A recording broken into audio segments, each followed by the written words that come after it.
أعوذ بالله من الشيطان الرجيم بسم الله الرحمن الرحيم قالوا ادع لنا ربك يبين لنا ما هي قال إنه يقول إنها بقرة لا فارض ولا بكر عوان بين ذلك فافعلوا ما تؤمرون آمنت بالله صدق اللہ العظیم۔ انتہائی قابل احترام سامعین ذی وقار، آپ حضرات کی خدمت میں سورۃ البقرہ کی آیت نمبر 68 تلاوت کی ہے، اور آج کے سبق میں ہم آیت نمبر 68 سے آیت نمبر 71 تک کا درس بیان کریں گے، چونکہ ان آیات میں ایک ہی موضوع ہے، گائے کے ذبح کرنے کا واقعہ حکم جو اللہ تعالی نے بزبان موسیٰ علیہ السلام کے بنی اسرائیلیوں کو دیا تھا، اور اس میں انہوں نے ٹال مٹول کے جو طریقے، حربے اور الفاظ استعمال کیے تھے اس کا ہی تذکرہ ہے۔ دراصل ان آیات میں جو مقصودی بات بیان کرنے والی ہے وہ یہ ہے کہ بنی اسرائیل کی عادات کچھ اس طرح تھیں کہ ہر اللہ کے حکم پر تعویلیں کرنا، اس کا مذاق اڑانا، اور کبھی کبھار سنی کو انسنی کرنا، پیغمبر کی بات کا پتنگڑ بنا دینا اور پیغمبر کی بات کی مخالفت کرنا۔ کبھی انہیں جہاد کے لیے کہا جاتا کہ نکلو جہاد کے لیے، تو وہ کہتے فَاذْهَبْ أَنْتَ وَرَبُّكَ فَقَاتِلَا إِنَّا هَاهُنَا قَاعِدُونَ،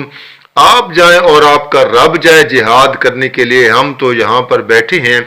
کبھی اللہ انہیں حکم دے کہ شہر میں داخل ہونا تو سجدہ کرتے ہوئے داخل ہونا، اور زبان سے استغفار کی صدائیں آنی چاہیے، تو وہ کہتے سرین کے بل وہاں پر چلتے ہوئے وہ دروازوں سے داخل ہوتے، اور وہ حتتن کی بجائے خنتتن نون کا اضافہ کرتے، گندم گندم کی آواز لگاتے۔ تو اس طرح کی جو خباستیں تھیں وہ کرتے رہتے تھے۔ اللہ تعالیٰ نے ان کا یہاں پر ان آیات میں تذکرہ کیا کہ میں گائے ذبح کرنے کا حکم دیتا ہوں، اور وہ بجائے اس کے کہ گائے کو ذبح کر دیتے، الٹا اس کے اندر ٹال مٹول کرتے اور اپنی طرف سے اس کے اندر تعویلیں کرتے۔ نتیجہ یہ نکلا کہ ان پر گائے کا ذبح کرنا انتہائی مشکل ہو گیا، اور مشکل اس وجہ سے ہوا کہ اللہ تعالیٰ نے ابتدا میں مطلقاً ایک گائے ذبح کرنے کا حکم دیا، لیکن وہ سوالات کرتے گئے اور اپنے لیے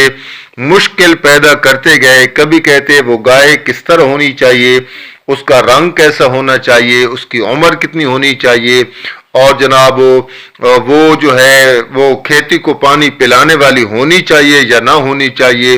اس قسم کے جو سوال کرتے رہے، تو اس کے جواب پھر اللہ تعالیٰ نے جو دیے تو گویا کہ وہ مخصوص گائے کی طرف چلے گئے، جس کی وجہ سے ان پر وہ گائے ذبح کرنا پھر بعد میں انتہائی دشوار ہوتا گیا کہ اب ان صفات والی گائے ہونی چاہیے۔ تو خلاصہ یہ نکلتا ہے، میں آیت کا ترجمہ بھی آپ کے گوش گزار کرتا ہوں، لیکن اس سے پہلے تھوڑا سا آپ ہمارا تبصرہ سن لیں کہ اللہ کا جب کوئی حکم آ جائے تو اس میں ٹال مٹول کرنا اور اس میں تعویلات کرنا، یہ اپنے آپ کو مزید بندہ مشکل میں ڈال دیتا ہے۔ بس اللہ کا حکم جب آ جائے تو اس پر حکم پر فوراً عمل کر لینے میں ہی انسان کی بہتری ہے اور انسان کی بھلائی ہے، وگرنہ انسان اپنے آپ کو مختلف مصیبتوں میں اور مختلف حالتوں میں ڈال دیتا ہے۔ ہماری عادات جو امت محمد ہیں، ہماری عادات